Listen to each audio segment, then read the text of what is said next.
Last dive of the day, mate. See if you can catch a crab this time. Yeah. And then this guy showed me his crayfish and he just shoved it in my face and said, "Look at this." And I'm just like any other bloke. It's a bit of a challenge. And I'm thinking, right, you know, the next dive I was going to find the biggest crayfish that I can. But this time, as Rob and his dive buddy descend, there's a problem. Unable to clear the air from his ears, it's too painful for Rob's body to dive.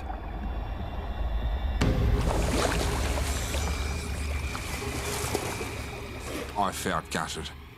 There were 8 other divers under the water somewhere. Given his 20 years' experience as a Navy diver, Rob decides there's only one option: to dive alone. This is it. I'm going to come back with a sack full of crayfish and just show these guys that I'm the king diver. Rob's injured pride has clouded his professional judgment. Scuba diving is one of the most dangerous pursuits in the world. If he gets into trouble this far underwater, without a buddy, then there'll be no one to raise the alarm. As I'm swimming through the kelp and I push it aside, I see some sea urchins or kinna, and my wife and I love this stuff.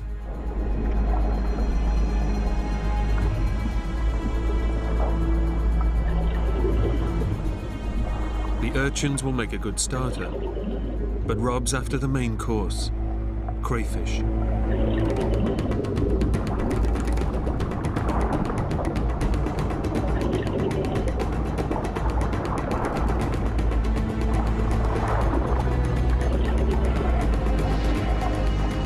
My instinct was to shoot off.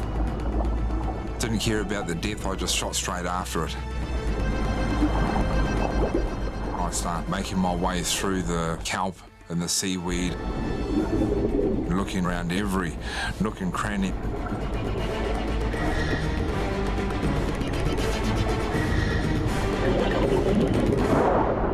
I quickly grabbed it and put it in my bag. Rob's pride is restored, but in his haste to catch the crayfish, he hasn't noticed a critical change in the water around him. I felt something different. A lot of cold water just ran over me. I turned and looked at the water and it was swirling all over the place.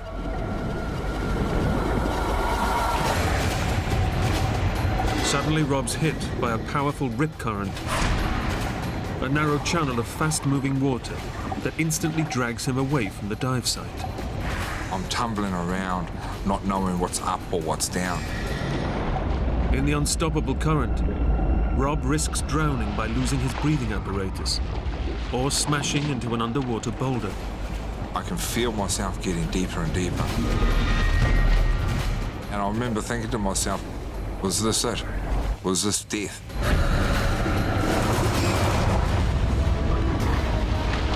As I'm tumbling around, getting disorientated, it could have been a matter of seconds, or it could have been 2 or 3 minutes. Time had no value. The current is sucking Rob deeper and deeper.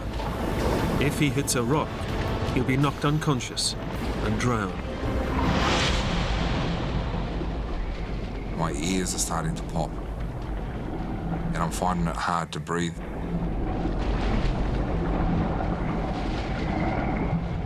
I grab the rock and I just push up. I kick as hard as I can, as fast as I can to get out of the rip. And the light was coming towards me.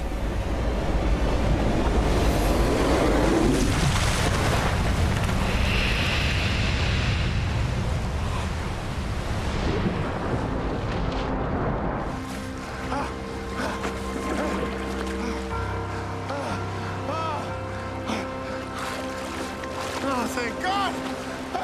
I was saved.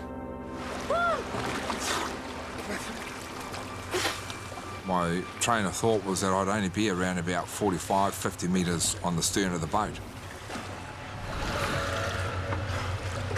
But then I turned around and I couldn't see where the boat was. I did a 360-degree turn, and then I couldn't believe how far I was away from the dive boat.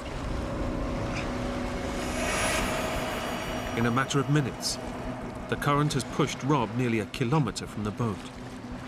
A proud Maori man with years of training behind him, he decides to swim back to the boat.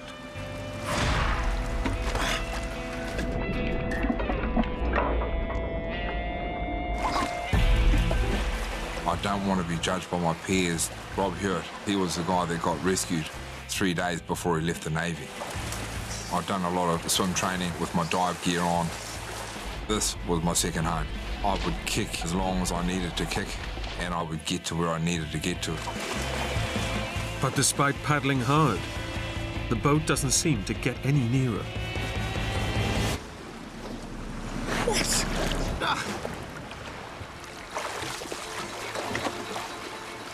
As I'm on the surface swimming towards the boat, every now and again I try and identify where the boat is. I can feel the current pushing me. I'm not making any headway. Dragged out into deep water, Rob is now in the grip of dangerous coastal currents that surge between New Zealand's North and South Islands. Help! Over here! I'm over here, boss! I yelled out as loud as I could. Hey! Help! Over here! Help! Over here! But they couldn't hear me. They couldn't see me. Help!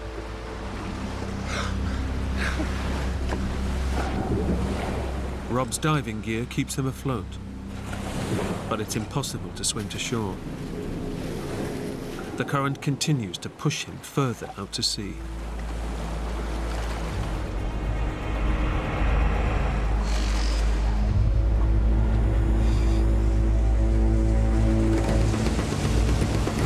Rob's dive companions realize that there's a man lost and alert the Coast Guard. It seems like there's 2 to 3, 5 boats all looking.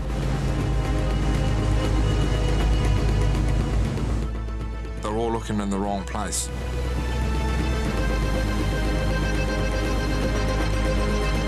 Less than half a metre above the surface, Rob's outline is easily hidden by the swell, and the rescuers have no idea he's being washed away by a current.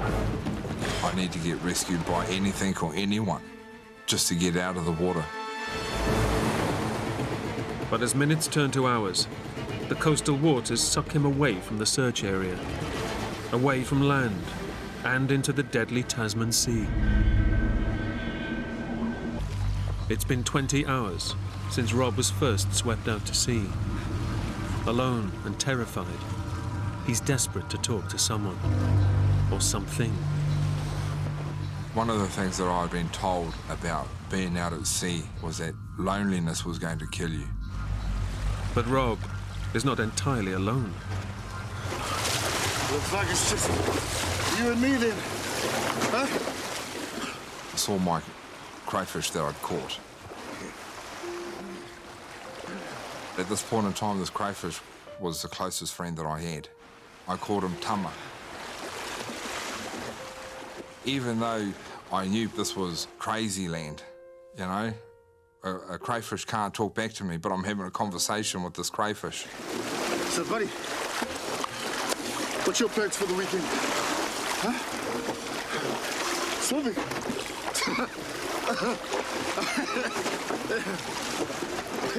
Swimming. Is it good?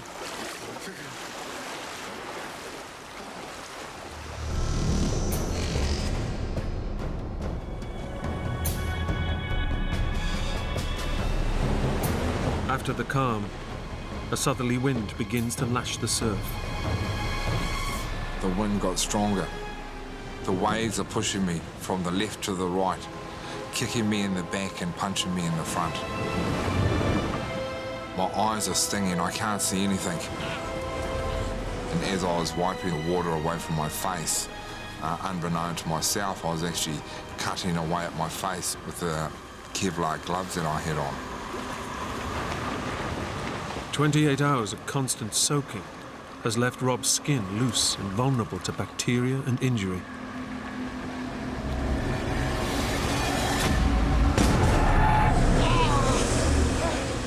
I looked at my hand and it was translucent. The fingernails had started to come off.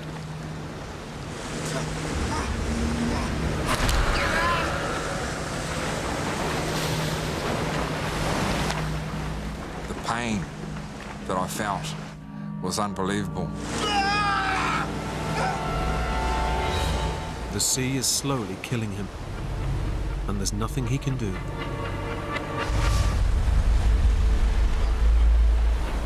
I started to vomit yellowy bile, the last ingredients in my stomach. Rob has had nothing to eat or drink since entering the water. I thought I'd hit rock bottom. I needed to try and figure out how to stop vomiting and to put something in my stomach. Rob's catch bag contains the seafood he caught yesterday, which could keep him alive. I grabbed my knife and cracked open my first sea urchin. I feel my body just grabbing all of the sustenance and energy out of it. Cracked the second one open.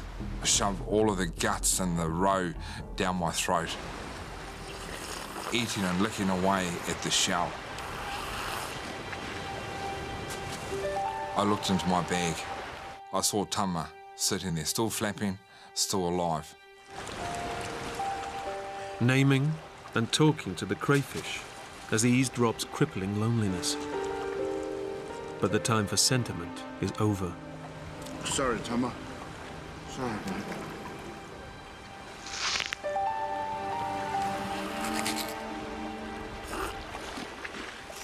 It tasted as if it was the first meal I'd ever had.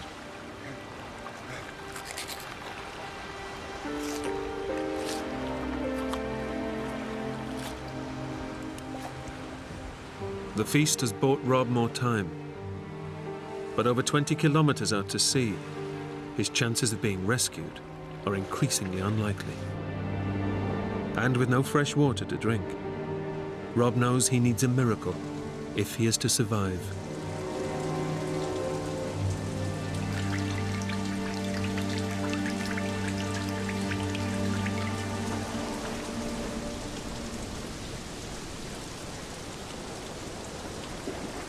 And just before the sun went down, it started to rain.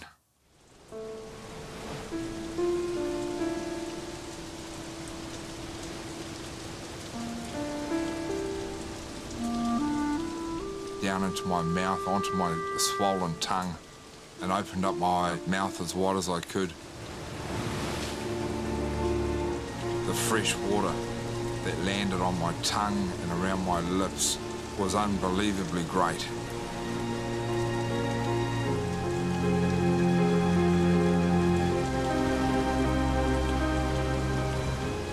I tried to grab and suck as much fresh water as I could. It gave me a sense of life. I had another chance. The crayfish meat and brief rain shower are just enough to pull Rob back from the brink and fire his will to survive.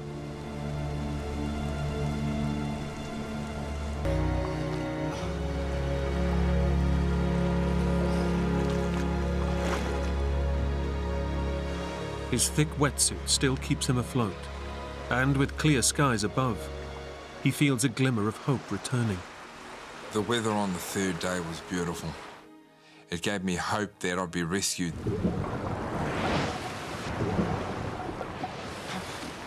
But Rob has been lulled into a false sense of security. I see a shape, something quick just coming past.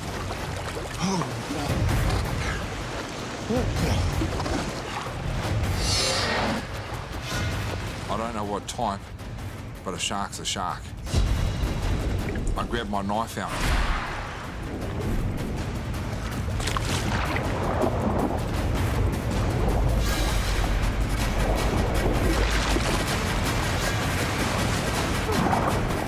thrashing around in the water, I feel helpless. Is it going to end like this? A shark finally coming up to have a feed.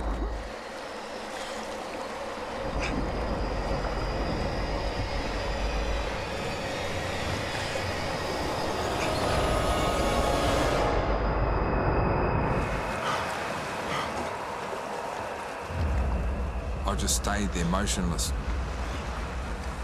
2 minutes was 5 minutes. The next minute was an hour. I was still there. As the day goes on, it isn't sharks that threaten his life. The bright sunshine that Rob thought would bring out more rescue teams is slowly cooking him alive.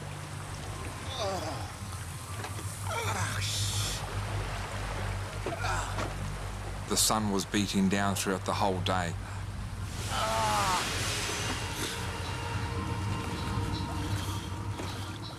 I feel toasted. My face felt swollen. My tongue was swelling. I can feel that the skin is blistering.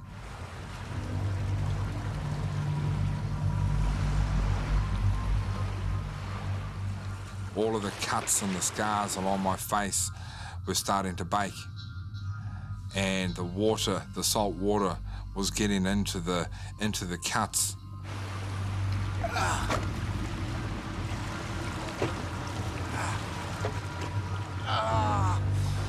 Here I was, thanking God for a beautiful day, but this beautiful day would bring me pain.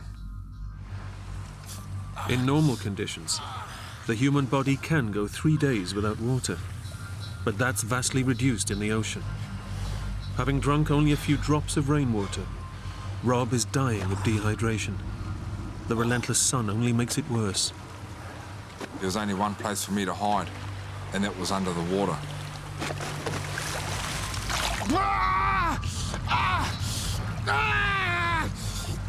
But every roll below the surface washes salt water into open sores.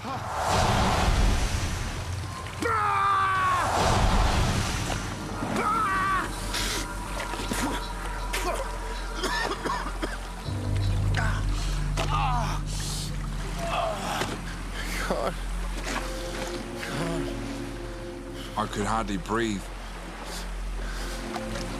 Please, God. He's seen no sign of rescue for 3 days. And if the sharks don't kill him, lack of water certainly will. He can either wait for a slow and agonizing death, or take things into his own hands. I feel like I just had a gutful of the torture. I just felt like it was my time just to say goodbye to everyone and everything. Dear God. Look after my family.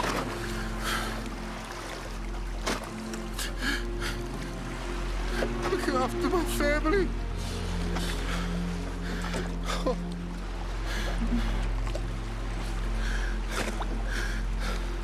Rangi.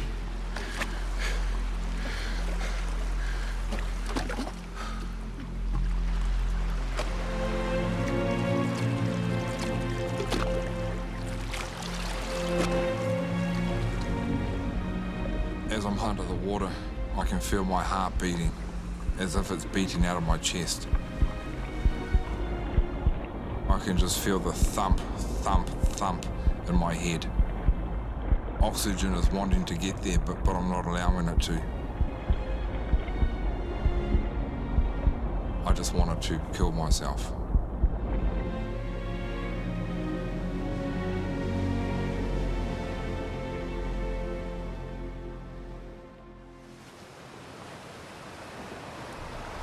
After 3 days of drifting miles out to sea with no sign of rescue, he decides to drown himself and bring his suffering to an end. But the sea isn't ready to let Rob go.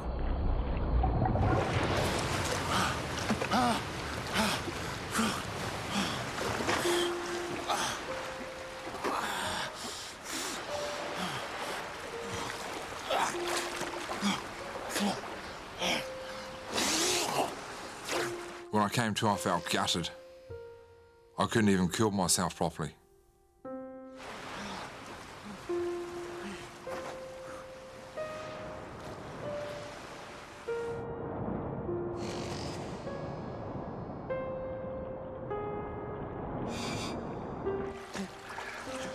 Rob now knows he's facing certain death alone and takes what comfort he can from thoughts of his loved ones. I tried to call out names of people that I loved just to give me some sort of connection. Casey. I love you, son.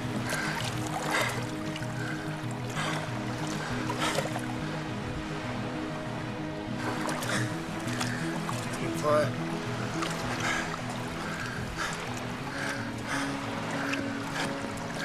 Rangi.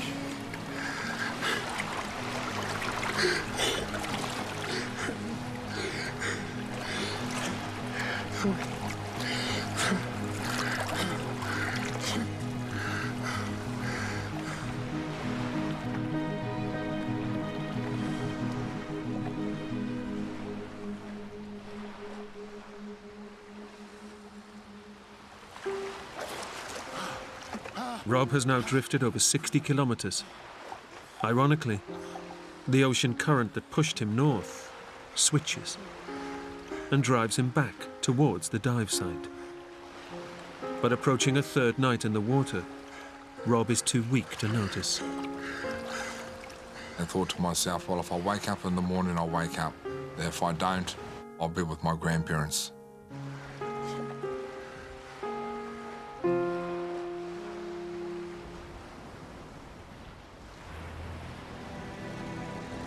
On the mainland, rescuers think Rob must be dead. But his wife, Rangi, refuses to believe he's gone and calls to her Maori ancestors with an offering. Tangaroa hoki mai toku whaia ko. Tangaroa hoki mai toku whaia ko. Tangaroa hoki mai toku whaia ko. Tangaroa hoki mai toku whaia ko. Tangaroa hoki mai toku whaia ko. Tangaroa hoki mai toku whaia ko. Tangaroa hoki mai toku whaia ko.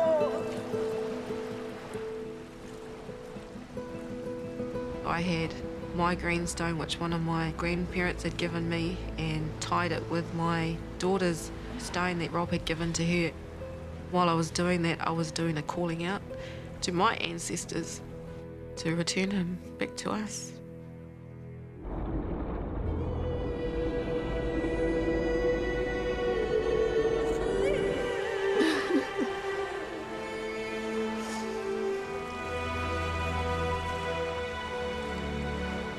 I've given you these tonga of ours. Now give my tonga back to me.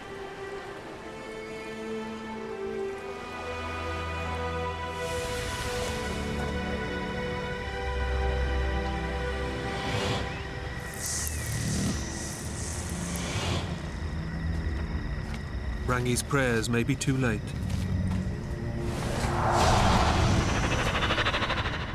After 4 days, with barely any fresh water, Rob's behaviour becomes wildly irrational. I felt claustrophobic in my wetsuit. I had started to strip it off, and I chucked my dive hood as if I'm in the garage, just tossing it on the table. The insulating layers of rubber are the only thing preventing him from dying of hypothermia. But he no longer cares. I then take off my dive fins. And the dive fins are the last thing that any diver would take off, because they're the things that are going to keep you up when you're kicking.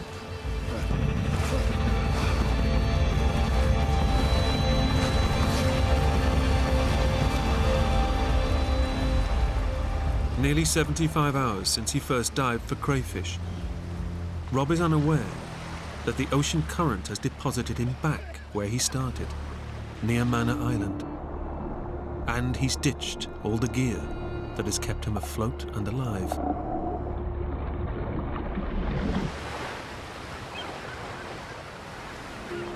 I can feel the energy going quickly, the will to live disappearing and waiting for death to come.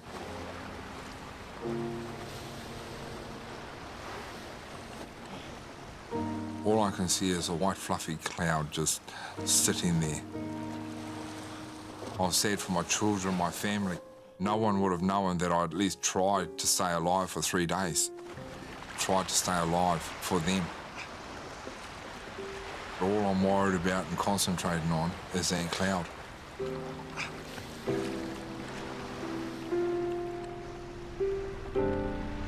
I hear this sound. And I see this thing in my peripheral vision. Is it the sound of death?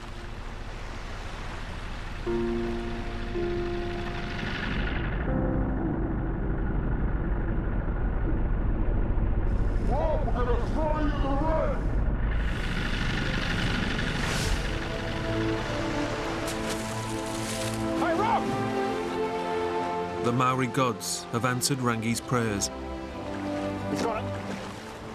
75 hours after he was last seen, rescuers spot a dive hood floating near the original dive site. And close by, they finally find Rob Hewitt. I thought that this was all hallucination. And I remember seeing a friend of mine. Good job, mate. And just said, just keep your eyes on me. I just want to look at you.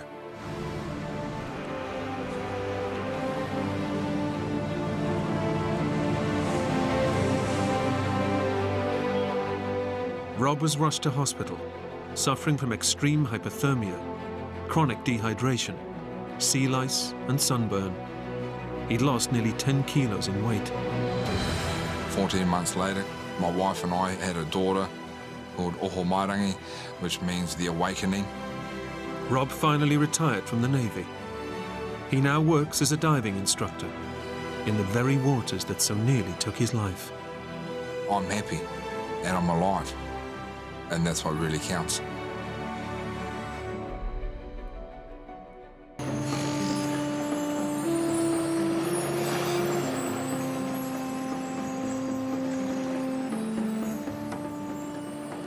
The men are based on a tour ship anchored off Guardian Angel Island, 20 miles from the Mexican coast. The east side of the island is popular with fishing tours, but today their local guide, Pepe, is taking them to a remote cove on the more exposed western coast. It's quiet, it's desolate, you're all alone. Here she comes, come on. It's like fishing nowhere else in the world. Yeah. Oh, my God. It's fantastic.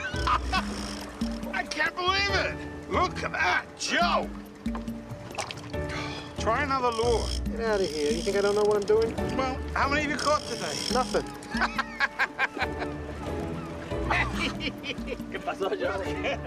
The detour to the remote side of the island pays off. After a successful day's catch, the two friends are more than happy with their guide, Pepe. He's a nice kid. He's outgoing, willing to please.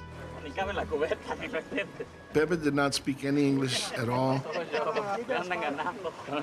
What'd he say? The bucket's too small, man. The bucket's too small. Sí, vamos. As the sun starts to set, it's time to head back to the tour boat.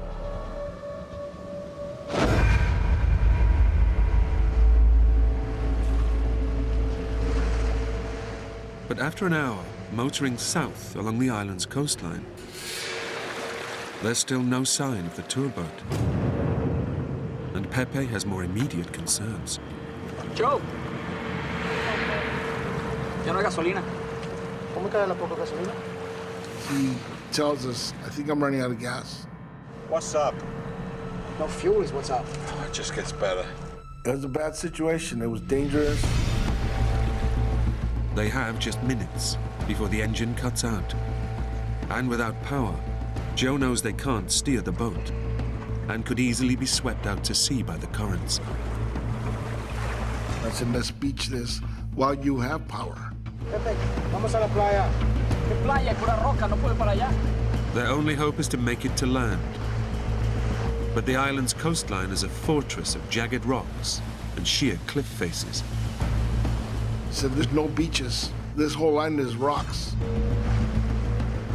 They know they have no option but to try to reach the shore. Between the current and the sharks, I'd rather take my chance on land than out in the water. Vamos. No me quiero estrellar, no puedo estrellar. Vamos con ella. A la playa, vamos.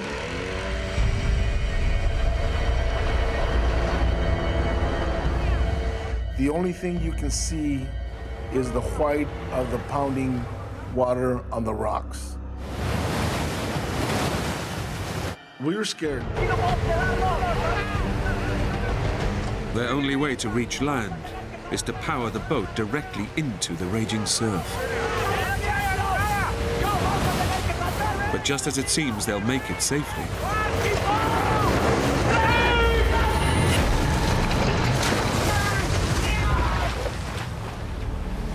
A surge of water hit me from behind and forced me into the rocks.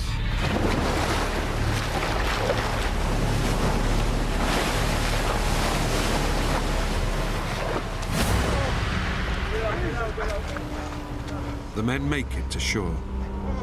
But they're now stranded on the island, with no way of calling for rescue. Larry! Hold on there. You're totally soaked. The wind is blowing, and we started shivering down to the bone. Bring it back.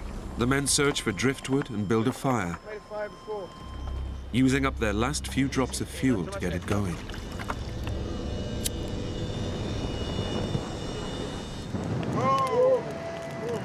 Once we got the fire going, we were able to dry off, and it wasn't all that unbearable anymore. What's the bad now, Larry? We knew it should have been an easy thing for the big boat to pick us up the next morning. It's calls for a beer. The men resign themselves to a night out in the open, believing their stay on the island will be a short one. Boat will pick us up in the morning. We out.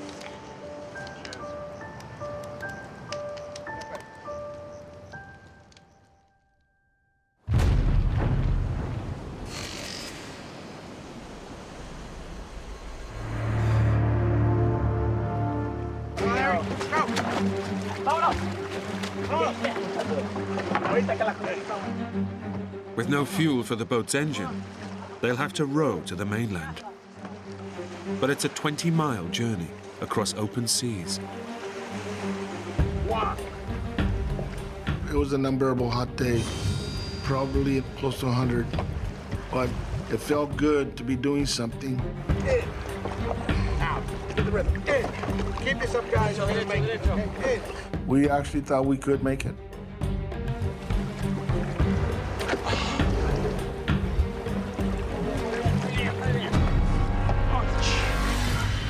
For 2 punishing hours, the men row in the intense heat, their hands torn by the rough driftwood paddles.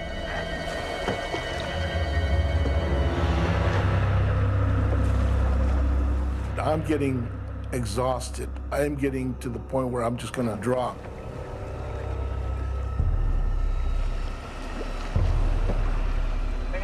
As the sun dips towards the horizon, the men's stubborn determination finally pays off.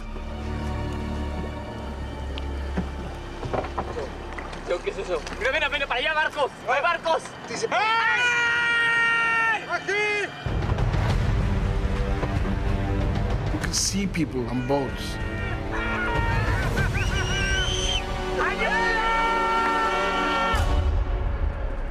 They didn't hear us. They didn't hear us. They didn't look. They didn't do anything.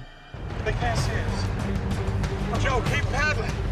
The men push on, hoping to close the distance to the shore.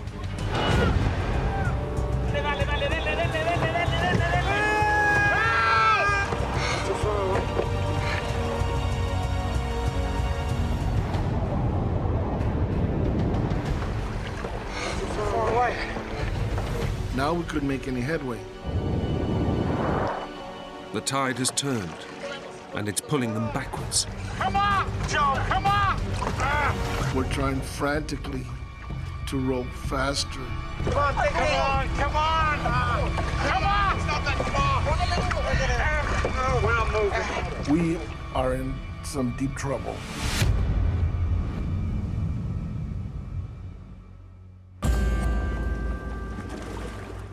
As night falls, the men give in to their exhaustion. But as they sleep, they're being dragged back ever closer towards the rocky shores of the island. Joe, Barry, despierta. Nos vamos contra la roca. Joe, wake up! Rocks! Stop panic, buddy! Come on now! Come on! The current was gonna take us wherever it wanted. We're gonna crash, and we're gonna crash hard.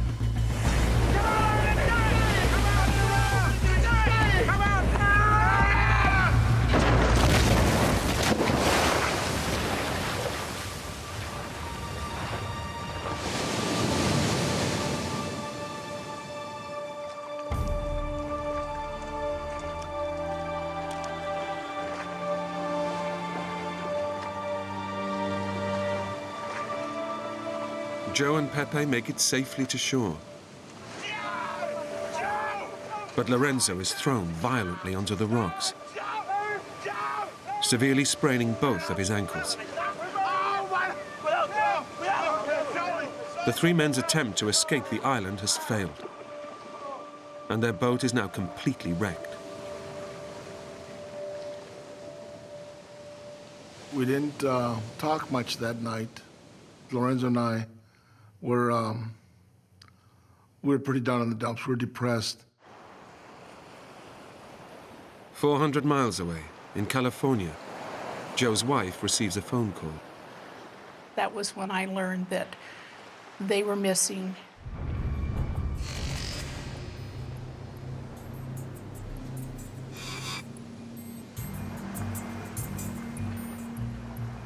After 2 days of waiting for rescue, the men must take their survival into their own hands and hike to the northern tip, where tourist boats will be moored.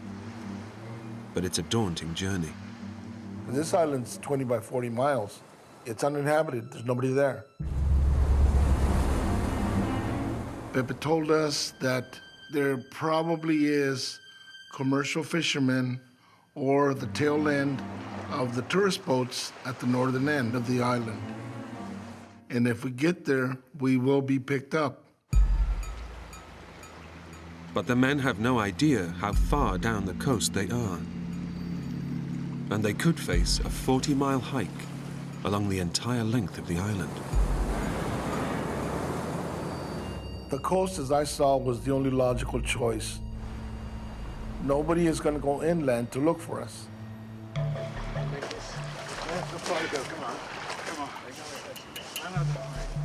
Through the burning afternoon, the men pick their way over the broken rocks. Come on, man. You're doing good. I know it hurts, man. But the hike is taking a toll on Lorenzo's sprained ankles. Lorenzo realized how hurt his feet were. Oh, God! Oh, God! But we couldn't stop. We had to keep going. Since morning, they've shared some of their meager supplies, dried fruit and a few sips of their remaining water. The lack of food is causing Joe's blood sugar level to plummet, bringing on the first symptoms of diabetes. Clumsiness, trembling, and a feeling of extreme weakness. I'm tired, I'm hungry, I'm thirsty. Come on, man. We can make this. Come on. Okay. Keep going. Okay. The men press on, but after just 3 miles, their plan hits trouble.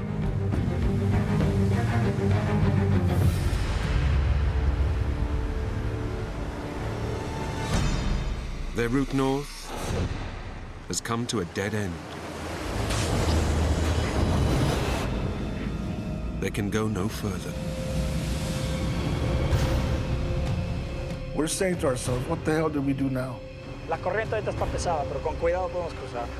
Yo salto primero para que vean cómo. Pepe said, you know what? I'm gonna swim across.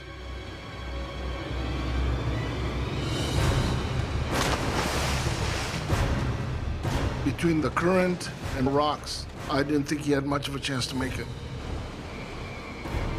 The men know that beneath the surface, powerful currents are ripping through this ocean inlet. But Pepe makes it across.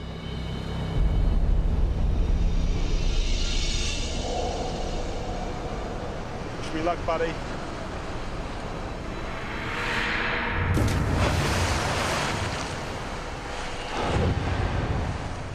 But seriously overweight Lorenzo has 2 sprained ankles and quickly starts to struggle. It's a really strong current. The water surge got him and started taking him under.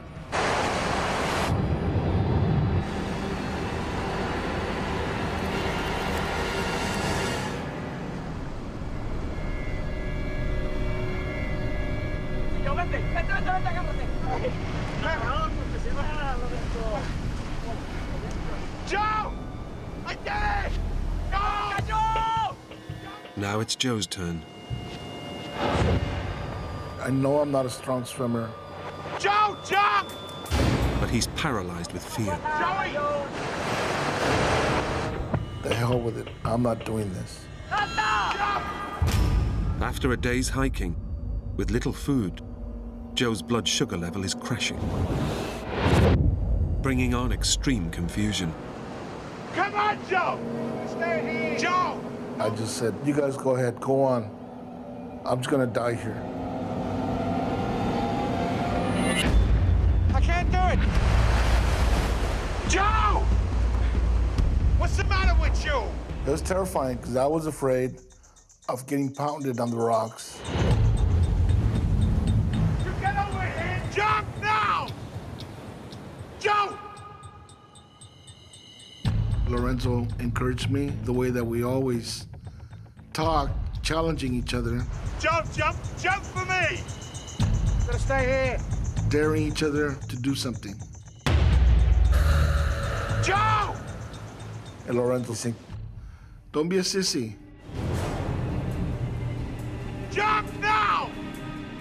And I just thought to myself, what, you know, if you're gonna die, die trying.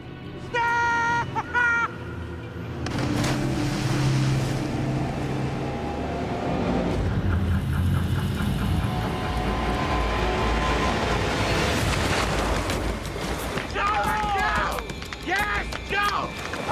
Yes! Come on, buddy! Come on, Joe! ¡Vamos, Joe! ¡Vente! ¡Por acá, acá! Joe! Come on, buddy! Joe!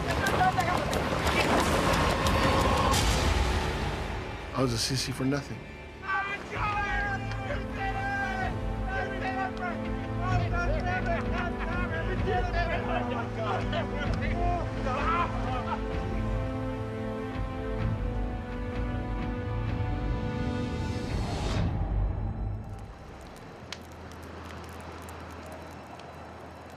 After a week stumbling through the water, Joe has deep cuts in his legs.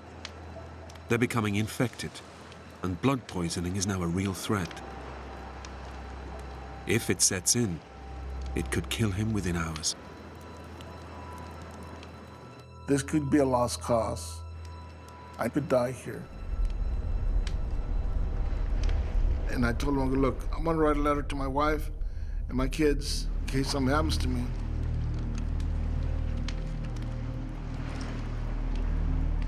I love you all. Don't blame anybody of what happened to me. I put myself in the situation and I died here, but it's just something that happened.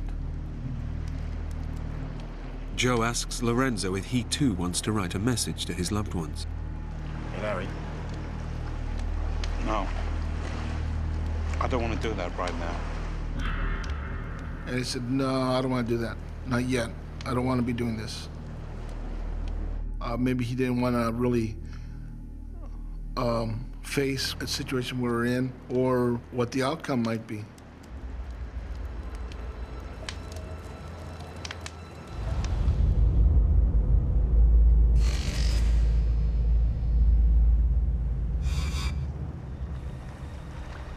The men struggle on northwards. But still, there's no sign of any fishing boats. Lorenzo is becoming increasingly depressed and irrational.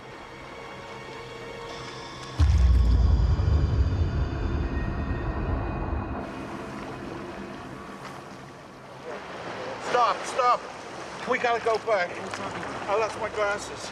We gotta go back. I want my glasses. Things are gonna be okay. He just totally panicked. He lost it. They're my glasses. I need my glasses. You got me. I need my glasses. I need my glasses. I'm trying to convince him, okay, look, now I'll be your eyes. But there's no consoling him. For him, it was the end of the world.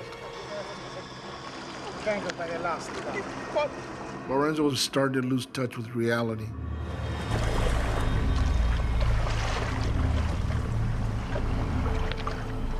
Joe, let's switch. Lorenzo asked me if he could be on back of the raft. He wanted to trade places with me. I want to go behind for a while, okay? Delirious with dehydration, Joe takes up his friend's offer of a ride, without realizing how desperate Lorenzo's condition has become.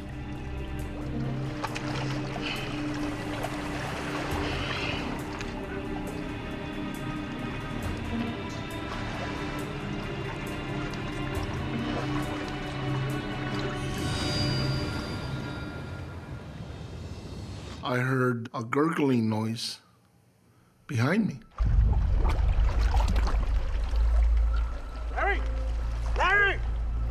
And I turned around, Larry! and his head is underwater. Larry! What are you doing? Larry!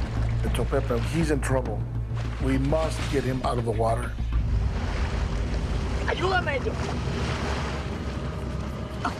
Joe, ayúdame. Joe, agárrale los brazos. Larry! Larry! Get him up!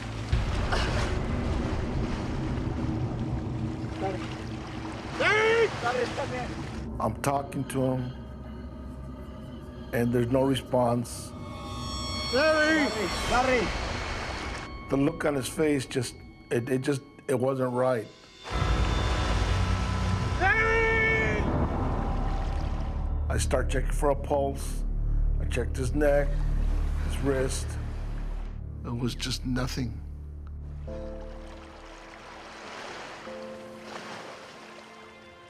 After 12 days, battling to stay alive, Lorenzo has finally succumbed.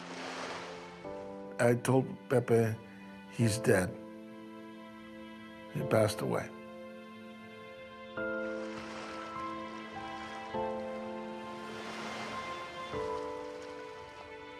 He just died, and I couldn't do anything. That's probably the worst moment of my life.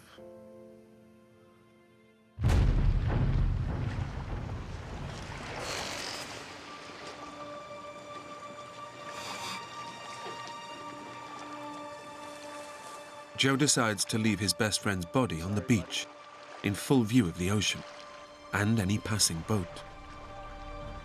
I want him found. I want his body found, even if it's just skeleton.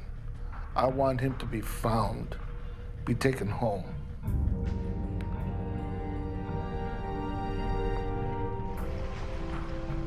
I'm gonna come back for you.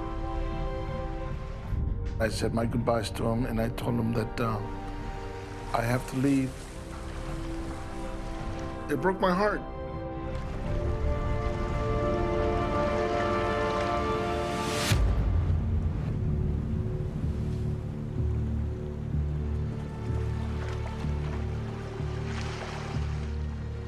Joe and Pepe struggle to keep moving north, barely clinging to life with every step. We were living moment by moment. It was no longer, can I do the 10 more feet? It was right now, can I take another step?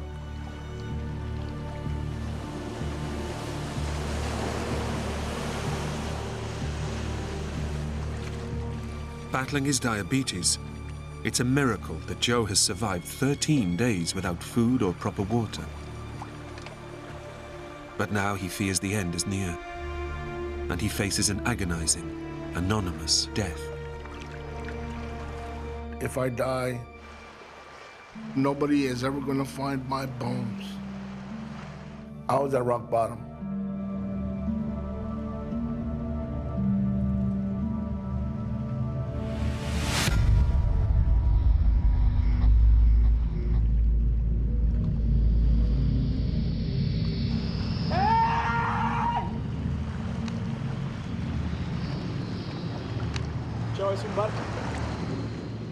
Pepe turns around and yells at me, "Did you see that boat?" He was very excited.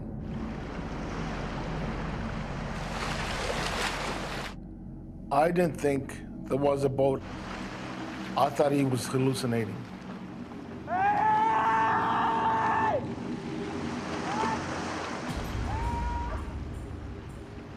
All of a sudden, I'm alone.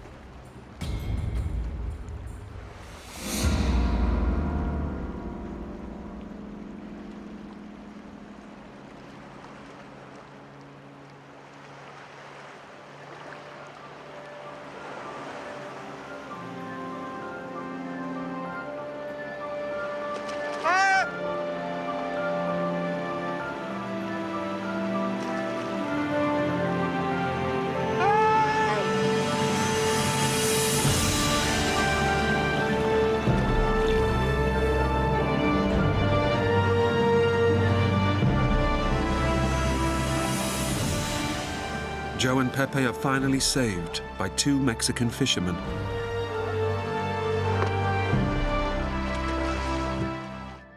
It was exhilarating to see this boat.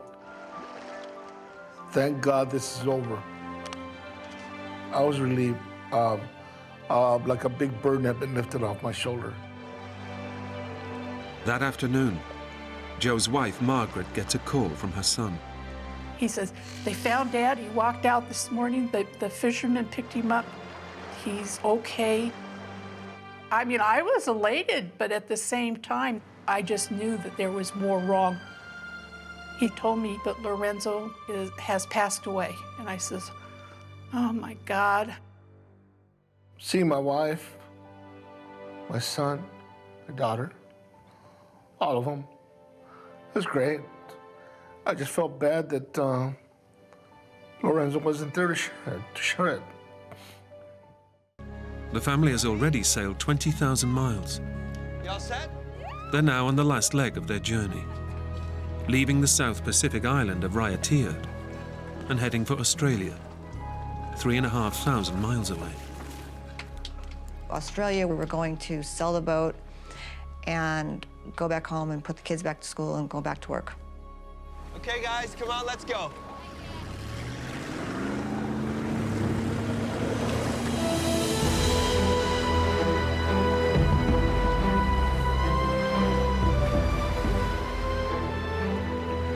The family has spent the last 21 months on John's pride and joy, an 80-foot catamaran, the Emerald Jane, bought from his 20 years of hard work in the construction industry.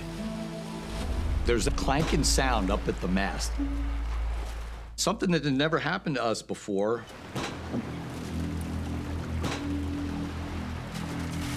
You see anything? Shackle. Where? It's loose. And the boom was now smashing into the mast repeatedly.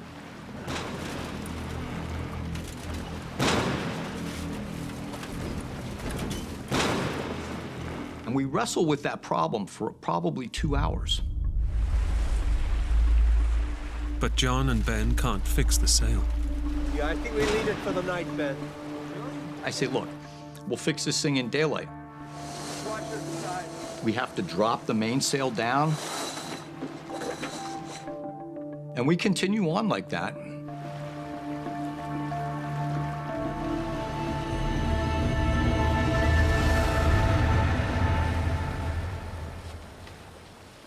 As dusk falls, John sets the boat's navigation system to avoid one of the many tiny islands that dot the Pacific Ocean. And the Emerald Jane heads into the sunset. It's glorious. It's glorious. I'm just like at one with the universe.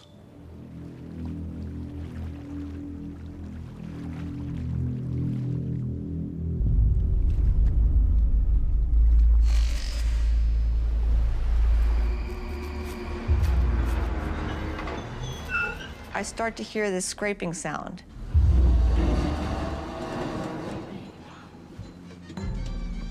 It's very light. And I just think in my head, well, maybe it's a floating coconut palm or something we've just hit. Go back to your picture, honey. It's great.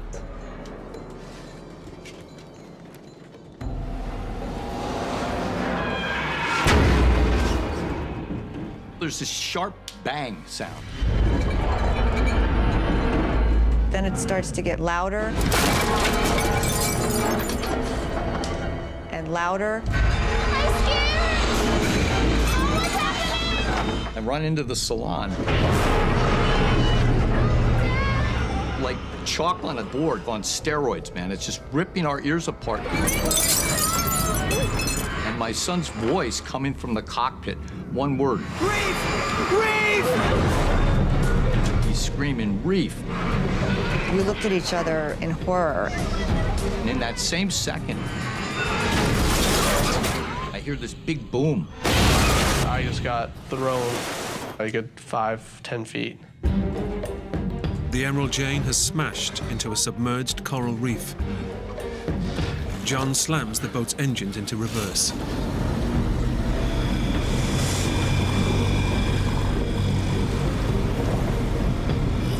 The boat grinds to a halt on the reef.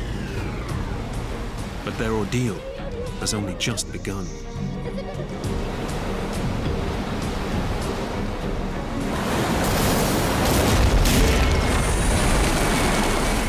This giant wave hits the boat. The ocean has punched its way through the hull of the boat. The water just comes shooting through, exploding. I feel like I'm in a scene from Titanic.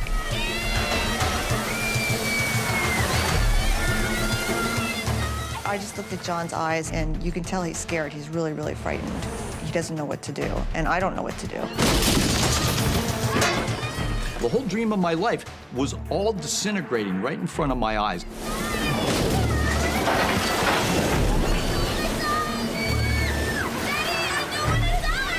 And they're screaming, I don't want to die, I don't want to die. In just a matter of seconds, the Silverwood's idyllic sailing trip has turned into a living hell. The Emerald Jane is being ground into a reef in the middle of the Pacific Ocean and is being battered by violent waves. I know that we're in a world, just a world of hurt. Seawater is engulfing the vessel, and the cabin is slowly flooding. Mayday, mayday, mayday.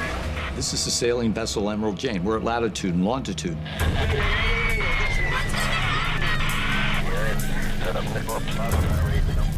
I can hear French voices, just like static in the universe.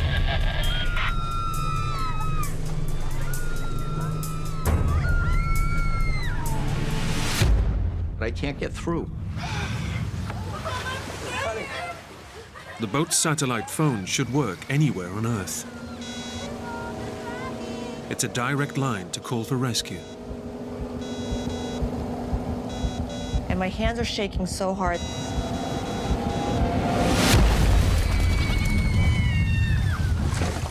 I drop the phone, so the phone just dies.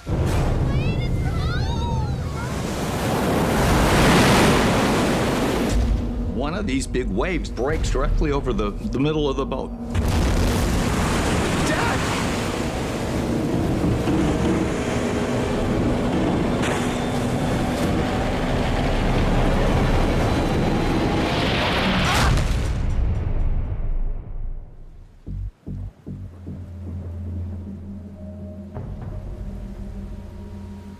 I'm I'm flat on my back.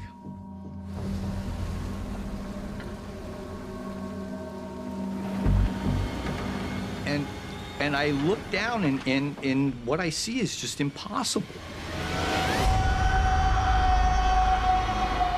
That mast, that 80-foot mast, is laying right across my legs. The huge force of the wave has snapped the Emerald Jane's mast. This huge surge of electric pain just barrages it explodes in my brain.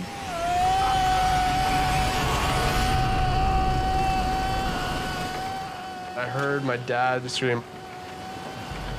The falling mast has also hit Ben, striking him on the head.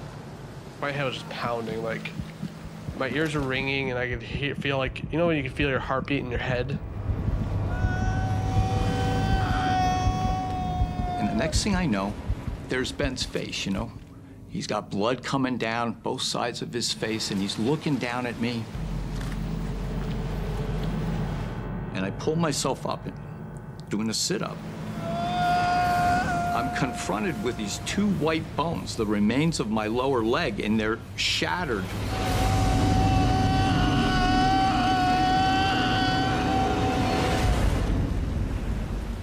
You can see the bones sticking out like toothpicks almost out of the side. The mast has almost completely severed John's leg below the knee. And beneath that, there's just this pool of blood that's spreading on the deck.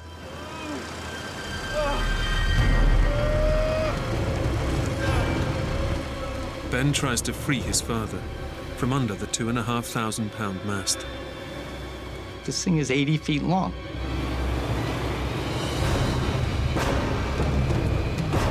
It's impossible. And I couldn't like just pull it out. He's losing huge amounts of blood from his shattered leg. And Ben knows that unless he can find a way to stem the flow, his dad has only minutes to live. He was in a huge amount of trouble.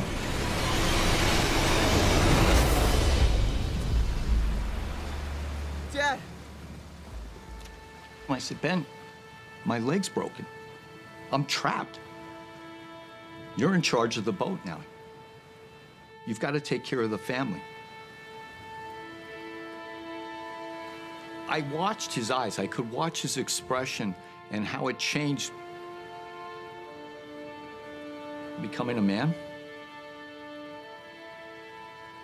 I could see that come over his face. And he just looks at me and he says, Dad. Dad, I'm gonna get you out of here.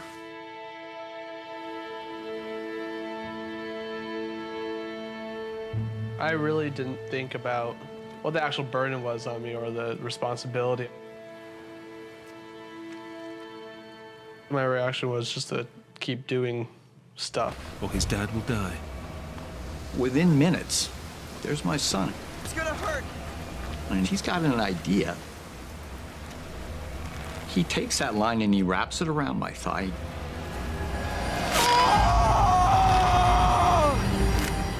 And he's got these big screwdrivers.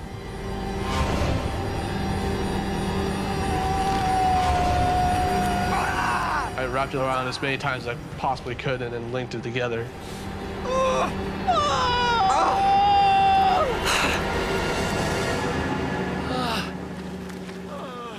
Ben's tourniquet cuts the circulation to his dad's leg. Without that effort, I probably would have died within 10 minutes.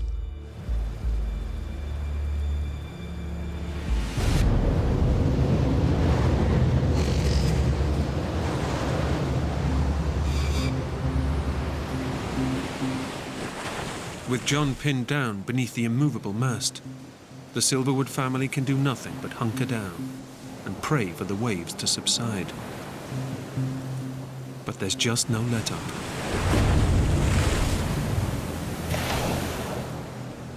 I just remember those waves, the sound of those waves. You could just hear the roar get bigger and bigger. closer and closer until finally a wave would strike.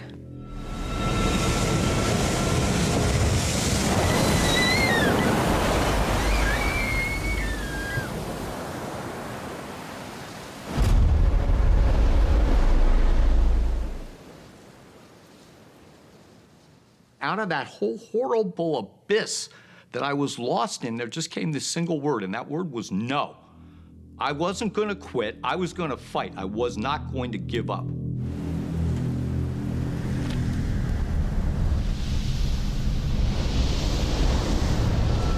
Out of nowhere, a huge wave slams into Emerald Chain. I see the mast. It's being lifted higher than ever before. In that same second, I pushed as hard as I could. And then the mast slapped back down on the deck, and I was free. But 3 hours under the mast have left John in a terrible condition.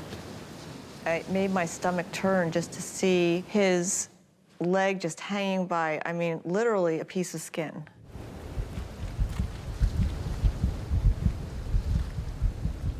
I fell into an abyss of despair, like a free fall. I knew that I'd taken my wife and my kids out to this godforsaken reef.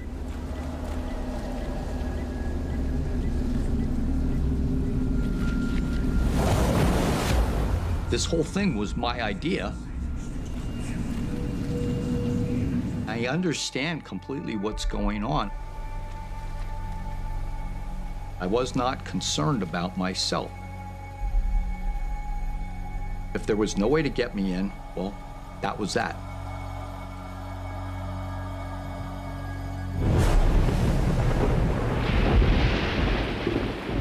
Now, as head of the family, Ben is faced with getting the 3 young children off the boat and across the reef to the tiny outcrop of dry rock. As soon as the wave broke and started to recede, that's when I jumped off the boat.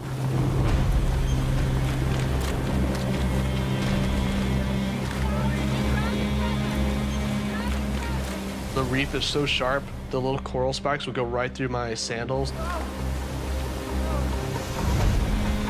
I had coral cutting my feet every time I took a step. They're cutting up their legs every which way. We have the waves breaking on our legs, and our legs are getting absolutely cut up.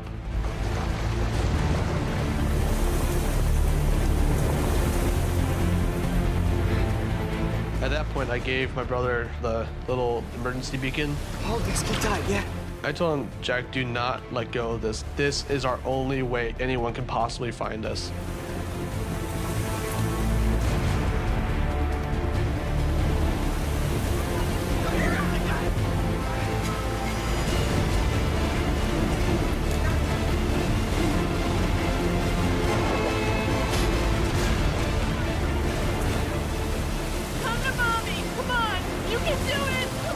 You've got to get off the boat now, too. You've got to get off the boat.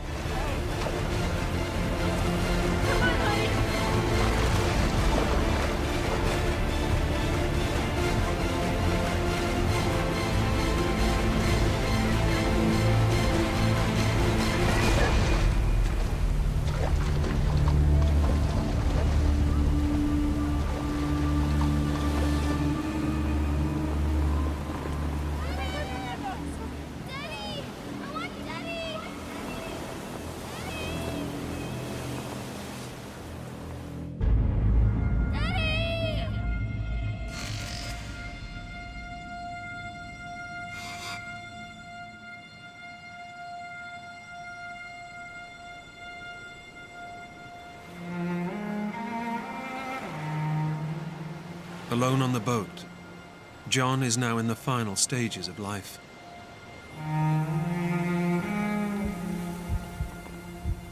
And he begins to give up. There was no possibility of saving me out there. And I don't have any hopes whatsoever of being rescued. This little piece of boat that I'm on is going to just slide off the edge of the reef, and I'm going to sink a mile down to the bottom of the ocean. But the thought of watching John die alone on the boat haunts Ben and his mum. If we don't get him off the boat, he doesn't have a chance. He doesn't have a chance. I have to get him off the boat.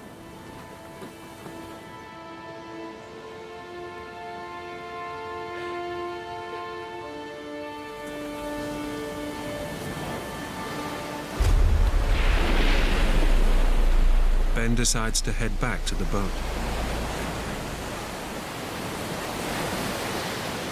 Mom, go to the life raft. I'm gonna go to Dad.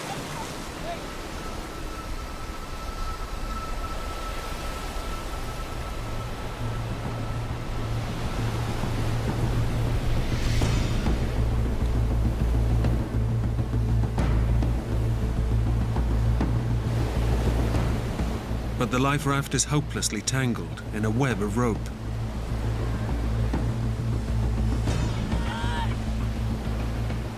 Jean pulls at the life raft for over an hour.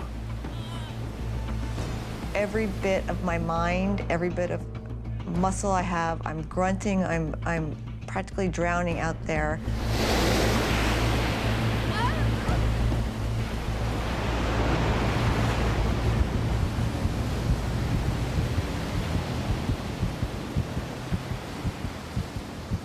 After about 40 minutes, I was completely exhausted. I couldn't do it.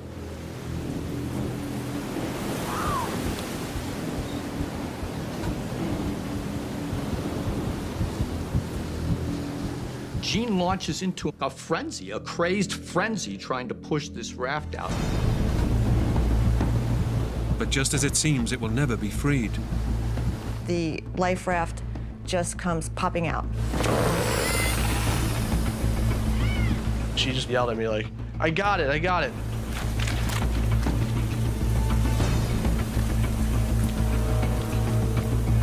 We have the waves breaking on our legs and pushing us into the boat, and our legs are getting just absolutely cut up.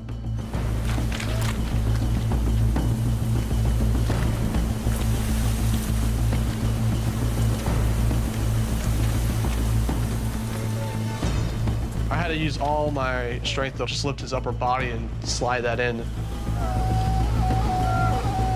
And the pain was intense. It was just a series of explosions, you know? I remember the tears that were just streamed down the side of my eyes. And my teeth are just grit.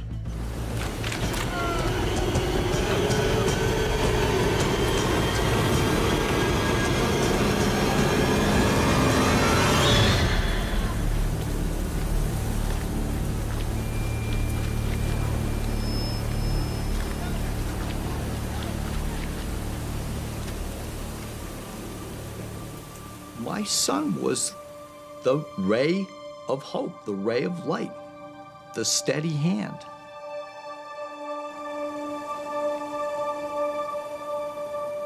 My worries were the life raft would pop some point on the reef, like before we were able to get him to safety.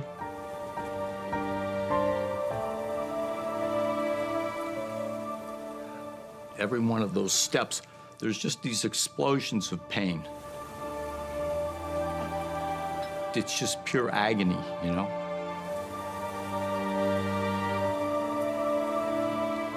That kind of pain, it takes maybe an hour to even begin to leave you. That peak of pain.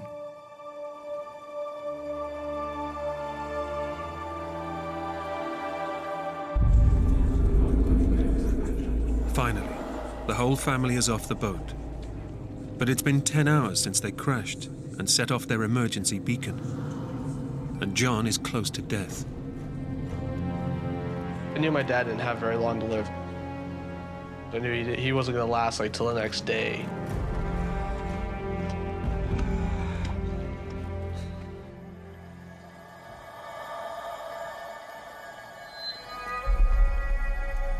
It's been 12 hours since the Silverwoods activated their emergency distress signal. But there's been no sign of rescue. Clinging to a tiny outcrop of rock, the family has all but given up hope. And inside the life raft, John is barely conscious, on the edge of death.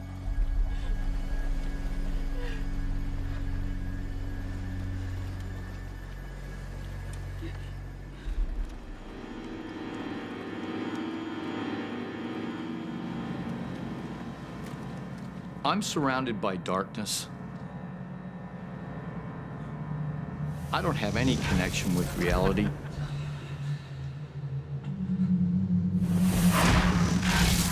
I would pray, I'd ask God, in return for my own suffering, in return for my own passing, would you please save the life of my wife? Save the life of my kids.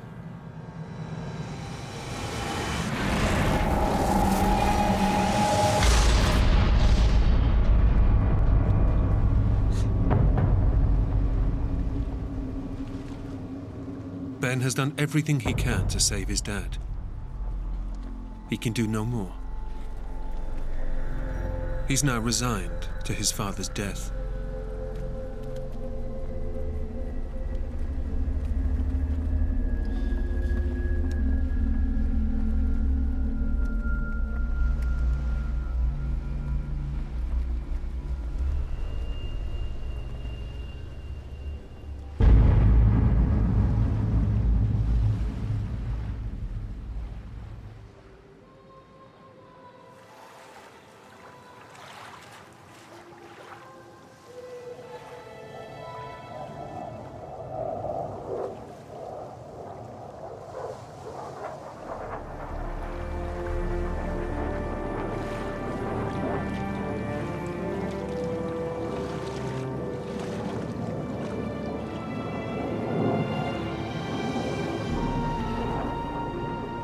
As the sun came up, I could see this little star flying on the horizon. So I thought it could be a plane. Help! Help! I was ecstatic, like someone knew we were there. And it gets right over us and it starts circling, just circles around and around and around.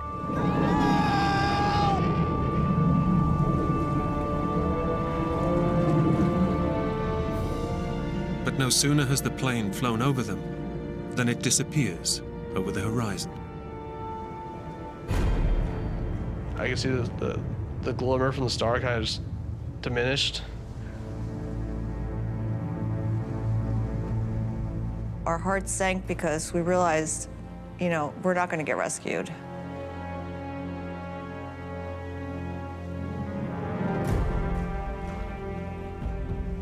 Two more hours pass, and there's no sign of the plane returning. Time was definitely running out for my dad.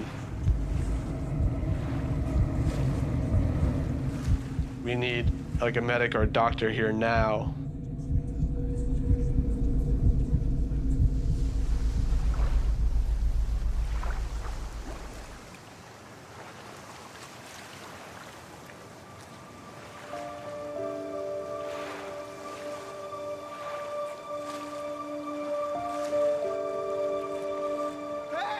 I see this boat on the horizon. The family's emergency beacon had led the plane to the reef. But unable to land, the crew alerted local fishermen on a nearby island.